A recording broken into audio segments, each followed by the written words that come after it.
if you are super passionate about something, you got to be applying pressure to that to make progress over time and very consistently, and you'll get to where you want to go. And it's not always like this direct path, and it can be a little bit bumpy along the way, but those are the two things. Like I've always just seen the longer play, and like know that it's going to take time. But yeah, being just persistent and consistent is I think the name of the game, and trying to be positive along the way. Dream is absolutely free. The hustle is sold separate. That hunger to be more, to do more, to give more. You've got to go put in the work. Success takes time. What do I want to do every day for the rest of my life? Do that. Brought to you by Mati Energy, it's The Healthy Hustle, a show where we interview today's movers and shakers, influencers, and entrepreneurs. Get an inside look into their stories and how they hustled to get to where they are today. Hustle is waking up one day, the day before you die, and realizing you gave it your all, emotionally and executionally, in theory and strategy and in execution. Hello, ladies and gentlemen, and welcome to the first episode of Season 2 of The Healthy Hustle. Today, we are here with John Pinto, the founder and CEO of BoomBoom. How you doing, John? I'm good, man. How are you doing? I'm super stoked. Super excited to jump in this conversation. Really excited to learn more about your story.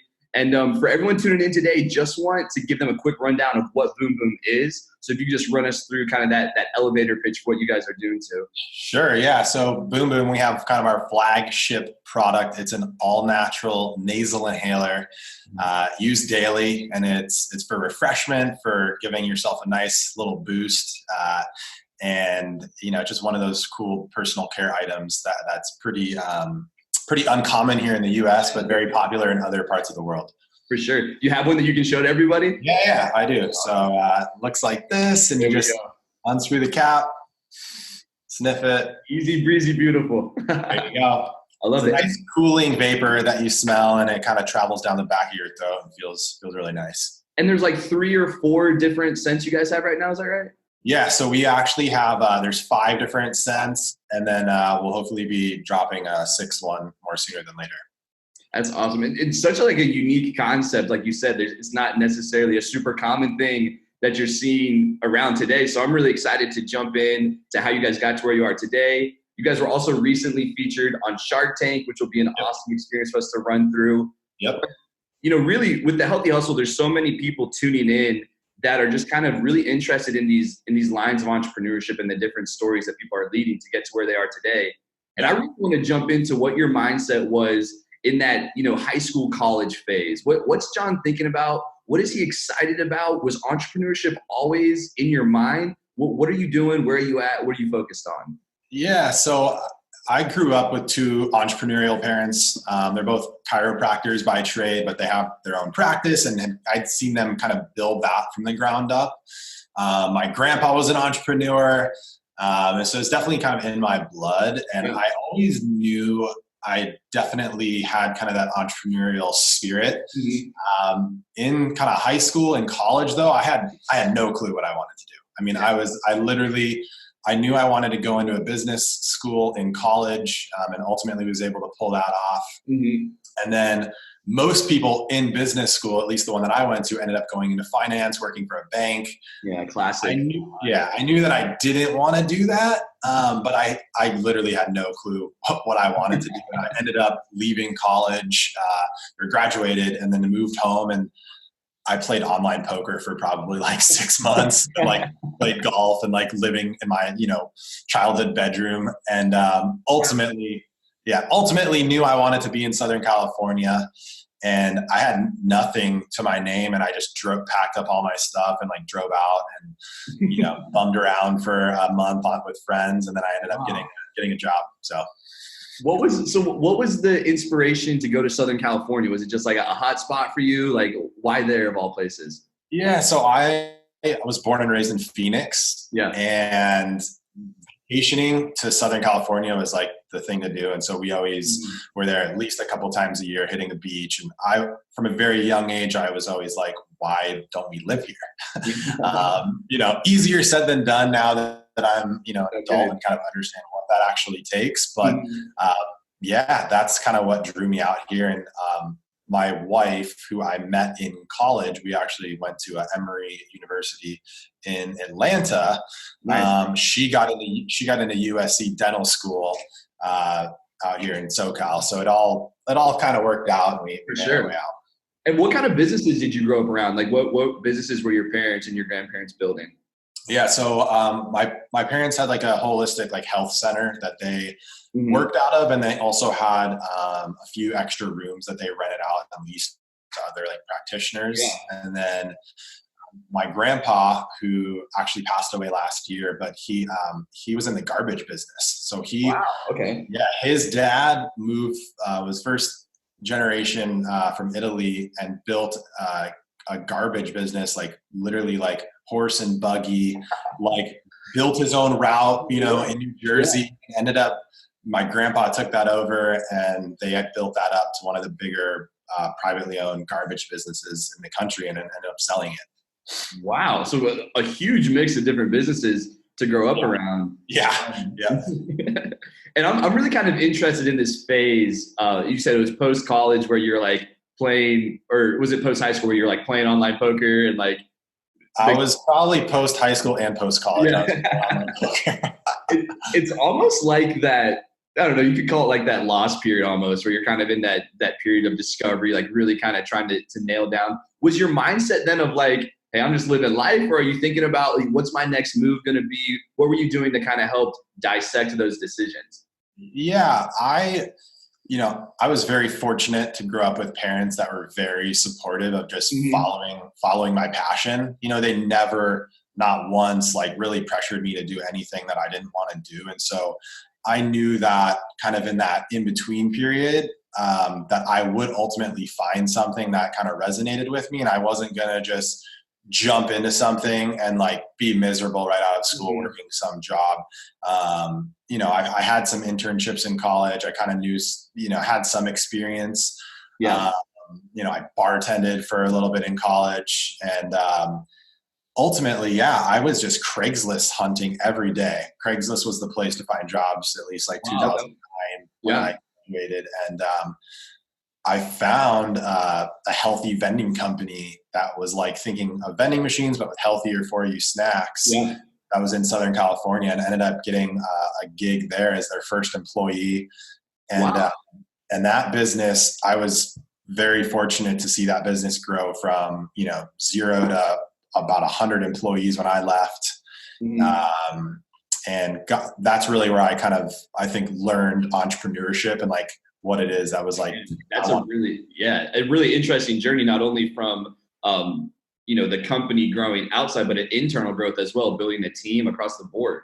Yeah, I had the opportunity to do sales, like sales management, product development. There was a lot of things that I was able to learn, and I was, kind of the right-hand man to both the co-founders there. And I wouldn't trade that experience, for the world. So, yeah.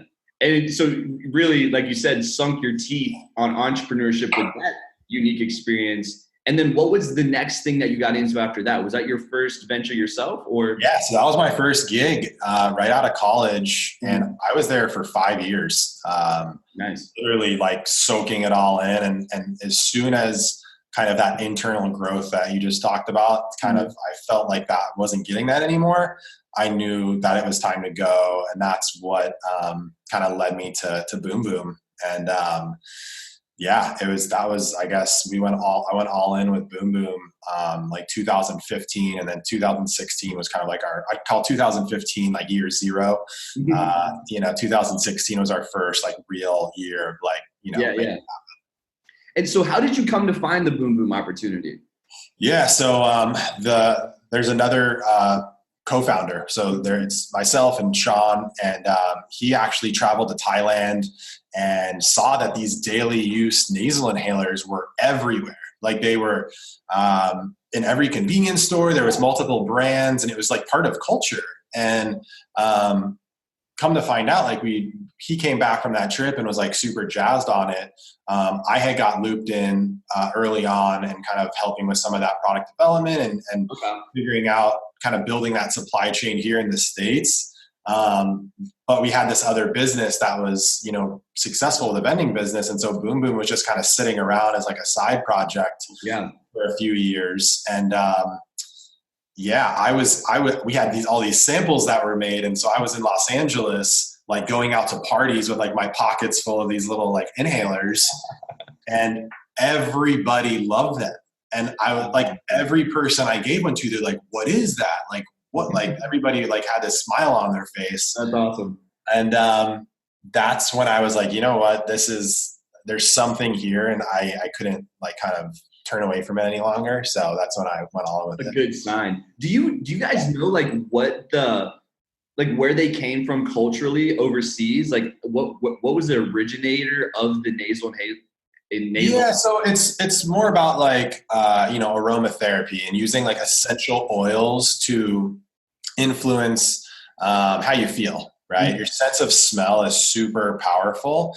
And when you activate your sense of smell, you know, good or bad, it can definitely affect your mood. It can affect your alertness.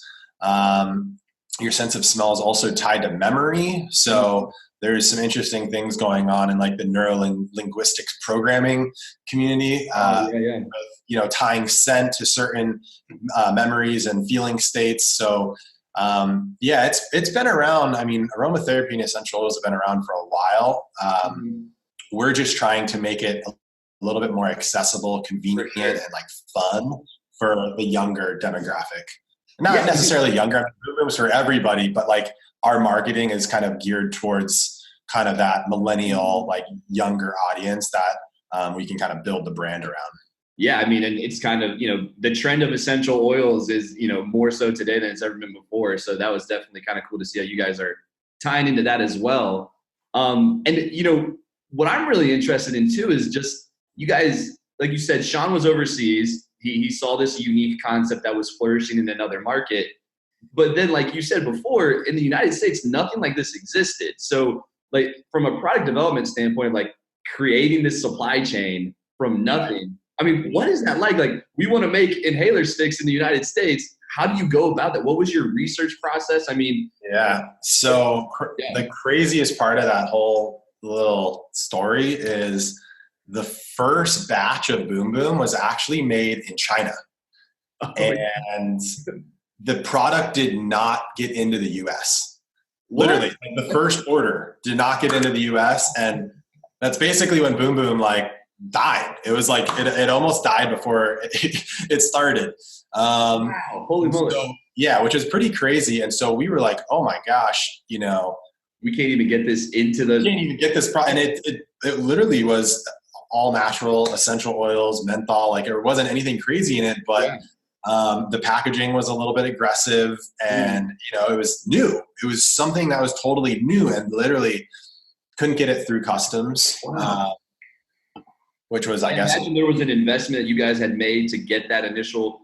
So right off the bat, you're like roadblock number one. So but we also were working on this vending business. Sean is he's the owner of one of the co-founders of the vending, you know, that's now called Snack Nation, snacknation.com. If anybody wants to check it out, it's healthy snack delivery to like businesses. Yeah.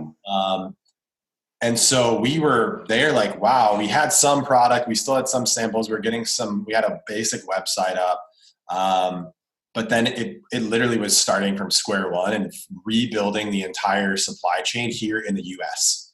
And so I spearheaded that. It took a while, man. It took quite a while to get it. Like, you know, the secret sauce for us is actually like the flavor. So that's kind of the big differentiator for us is like there's essential oils and menthol in it, but there's also natural flavor that gives it a very particular scent, like melon and tropical or whatever. So I spent honestly probably about a year, you know, maybe close to 2, rebuilding the supply chain while we had this other business that was growing.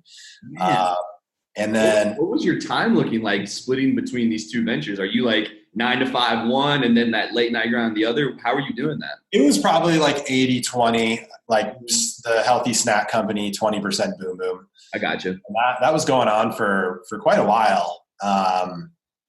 And then, we had everything set up and running, and like we went through a lot of different samples, and finally ultimately recreated the product here in the US better than we did in China, which I'm super stoked about.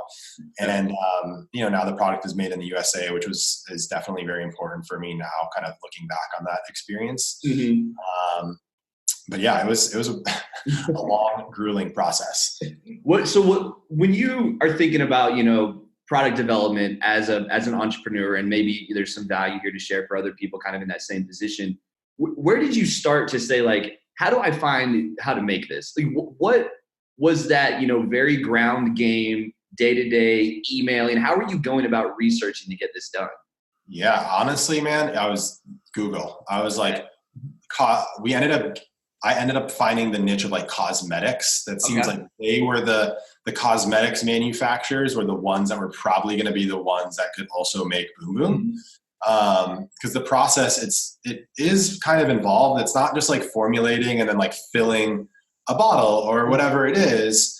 You're actually applying the formula to this cotton wick at a very specific amount, and then having to put it in the tube. So to create that in like scale was, it took a little bit of time to figure out, but we ended up finding a really amazing cosmetics manufacturer. And then right when I kind of went all in with BoomBoom, this lady partnered up with her friend who had a much bigger facility.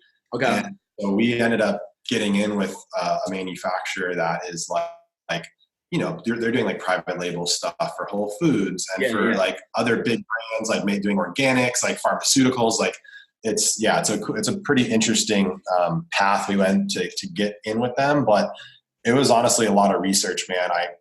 I mean, we found the right one, but it took a while.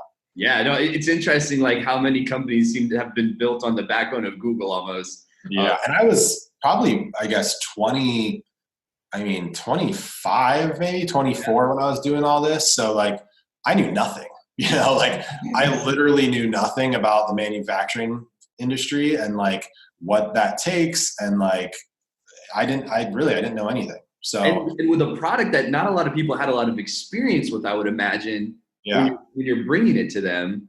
And so was that batch that got lost on the way from China? Was it gone forever? It was gone. Yeah. Gone. Wow. Gone forever. Jeez. So a pivot there. So you it sounds like you guys had that batch made, and then that was what you were taking around to these parties in LA, like getting the positive feedback. Yeah. Yep. So a really kind of interesting way to do your research there, your market research of going around to just these social gatherings. Was there anything else you were doing at that time to kind of solidify any of your assumptions that this was going to be a hit?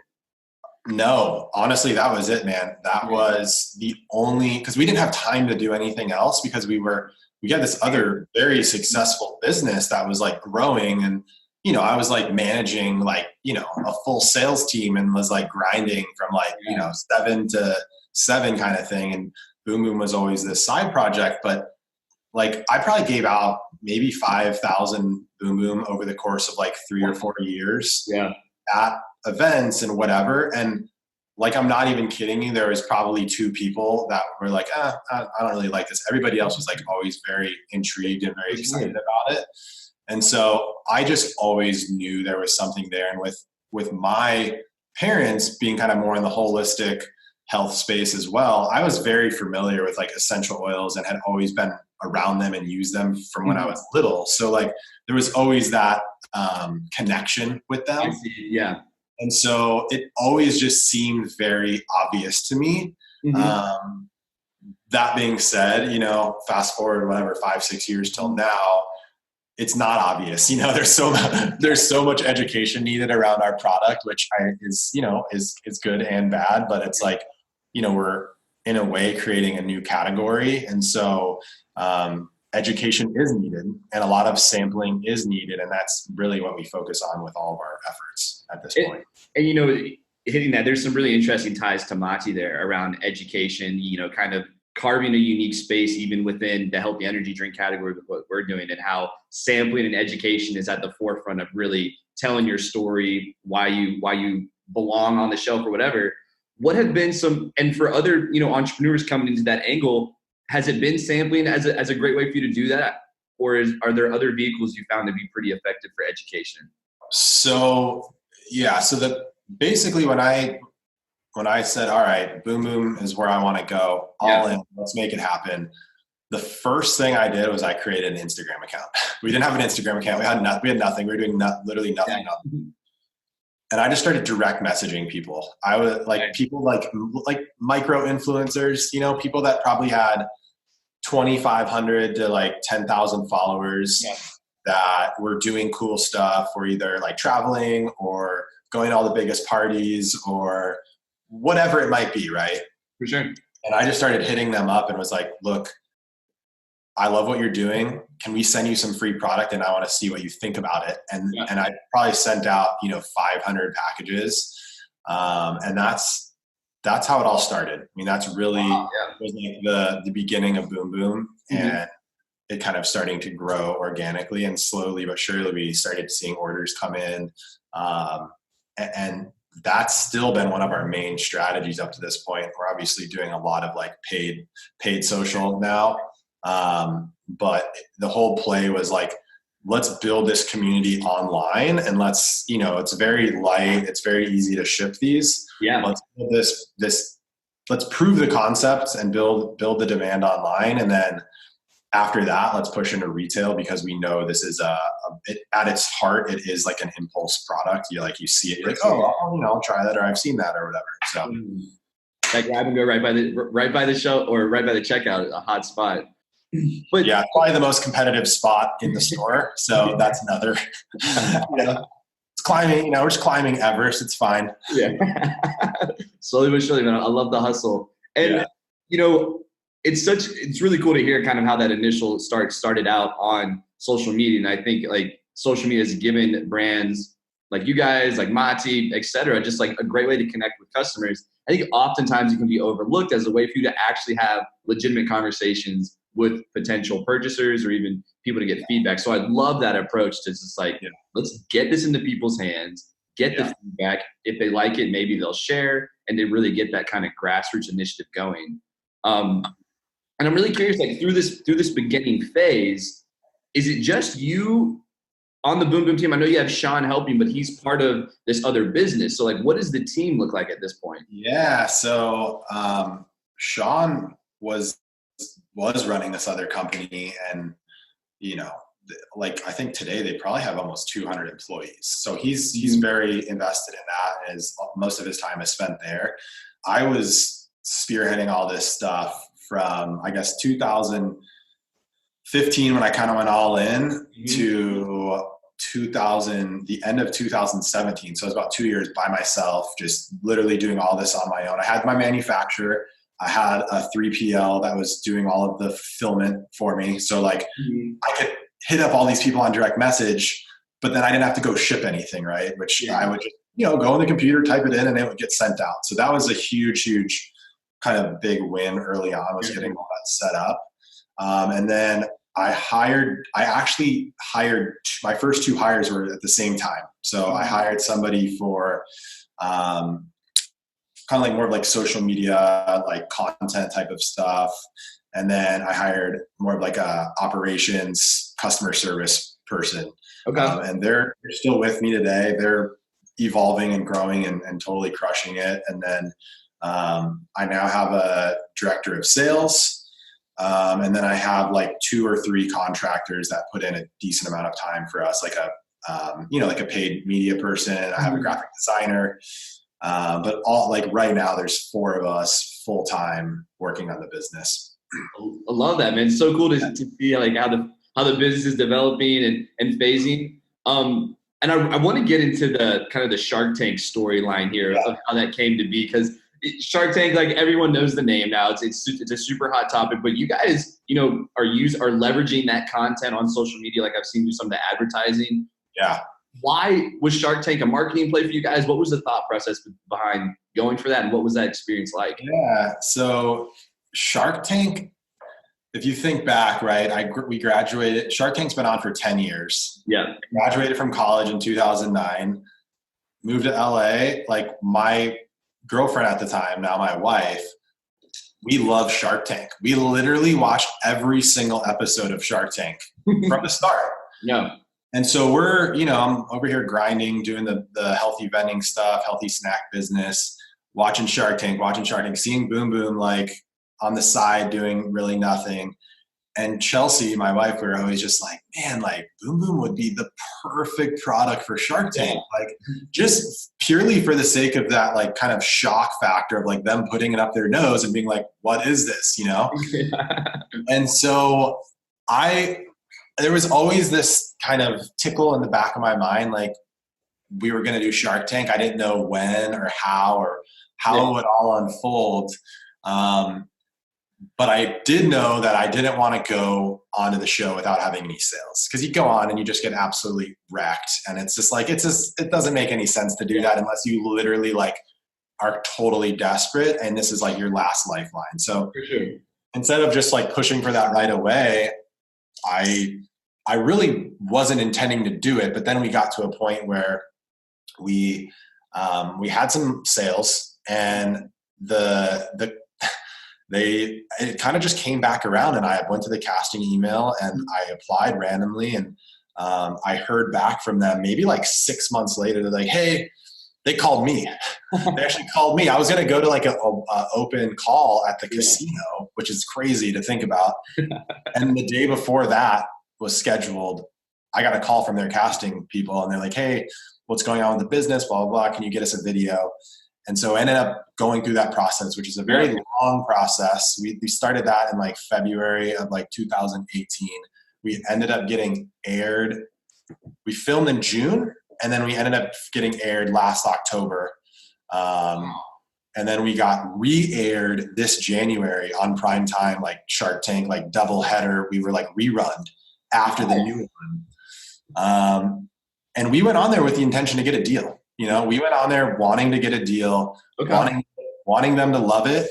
I think in a perfect world, we would have got a deal with Lori and just like expedited our push into retail and just like, boom, like it happens. But we didn't. We ended up getting an offer from Robert on air. We walked away from his offer. He wanted way too much equity, more than we were willing to give up. Yeah. Wasn't willing to negotiate on it at all. But I'll tell you what, man, the entire experience was like out of body, just craziness. You go in there and like after watching every episode and you're like, see those doors open and you're walking down. That's crazy. I mean, it was nuts. And my wife came on with me. Like it was like, she's helped out with the business here and there, but it really was this just like epic experience. And since then the business has been just, on another level, which you can't buy that exposure, unless you're like, going to pay for a Super Bowl ad. So no kidding. So you guys have seen a great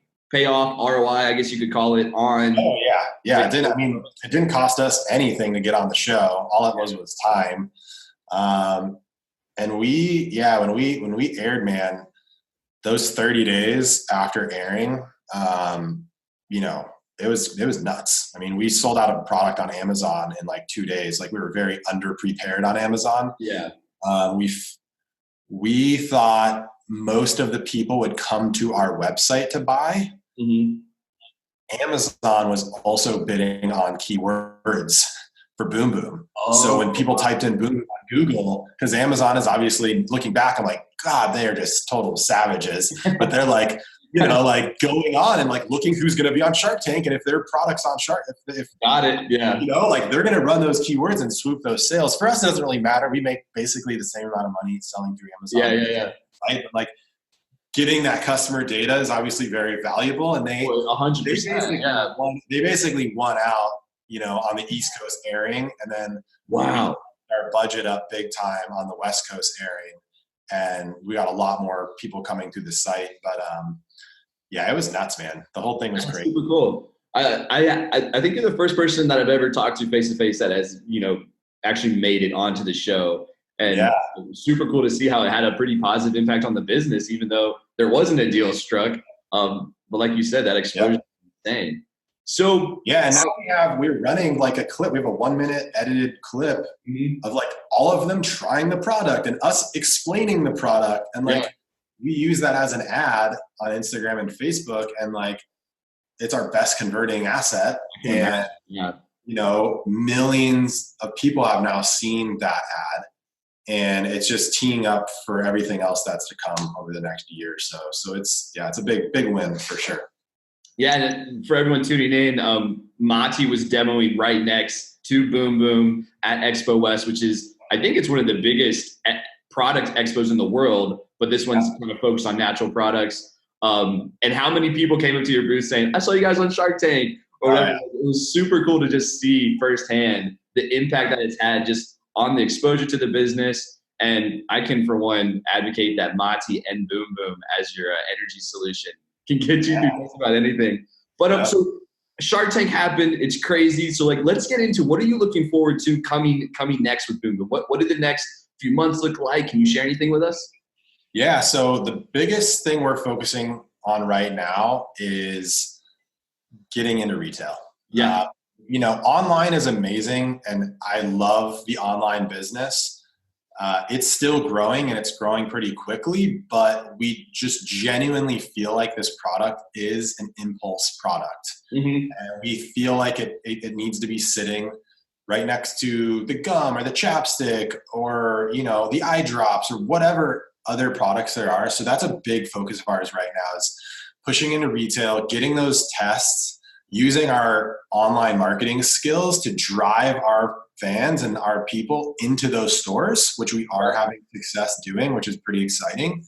And then on top of that, we're rolling out some new products. So we are hopping on the CBD train and coming out with a line of CBD products, like a CBD infused inhaler. We got this is like our little sample, like essential roll on, and like a tincture. So we have that new line coming out. Trying to get that average order value up online, and thinking that, you know, just having a little bit more expensive, some more expensive items is going to help with that. But those are the two things that I'm probably most fired up about right now. That's huge, man. I'm so stoked you shared that with us, man. That's awesome. On the horizon. We've been developing this CBD inhaler for about a year. It's taken a long time, but we locked in like probably the best CBD source like in the US. We've been testing the product, making sure it works and that it is effective, and it's awesome. So I'll be on the lookout for some samples coming here to make sure the Mati crew will be fully submerged in BoomBoom CBDs. I love it, man. Well, so, you know, looking back on your experience, you know, growing with Snack Nation, building BoomBoom, if you had, you know, 2 or 3 things that you've really held true to through your startup careers, what do you think has really kind of helped you find success? Yeah, you know, I think the biggest thing for me is being really persistent, you know, consistent, persistent, like in all facets of life, right? You know, sometimes you got to like alter and you got to change things and this and that. But if you are super passionate about something, you got to be applying pressure to that to make progress over time and very consistently, and you'll get to where you want to go. And it's not always like this direct path, and it can be a little bit bumpy along the way, but those are the 2 things. Like I've always just seen the longer play, and like know that it's going to take time. But yeah, being just persistent and consistent is I think the name of the game, and trying to be positive along the way. Man, I'm sure when that shipment of your first BoomBoom wasn't getting into the United States, that was a really tough period. So crazy. Consistent and persistent after that, man. Loud and proud. That's incredible. So John, this has been incredible. Thank you so much. I feel like you've shared so many cool insights to just your journey in entrepreneurship and some cool value for people tuning in. So last but not least, where can people find you and BoomBoom online? Yeah, so our main social channel is Instagram. It's at BoomBoomNaturals. You can find me at Johnny BoomBoom, JOHNNY_BoomBoom. And our website is boomboomnaturals.com. So we'd love for everybody to check it out and, you can order a single pack for $7.95, or our 3-pack is $19.95. And yeah, we'd be honored for people to check it out and give it a sniff. Oh, amen, brother. I love it. Well, John, thank you so much for joining us today. I really appreciate it. Yeah, for sure. Thanks so much, Jacob. Thanks for tuning in to this episode of the Healthy Hustle Podcast. The Healthy Hustle Podcast is created, edited, and powered by our team here at Mati Energy, and we've cooked up a special deal for you to get to try Mati for yourself. The first 10 people to go to www.drinkmati.com and use the code HUSTLE50 will get 50% off their next order. This code will work for any of our variety packs, any of our flavor packs. The only thing it will not work for is our Subscribe to Save products, but we hope you guys can use this deal to get your hands on Mati and to experience it for yourself. Once again, guys, thank you so much for tuning in to the podcast.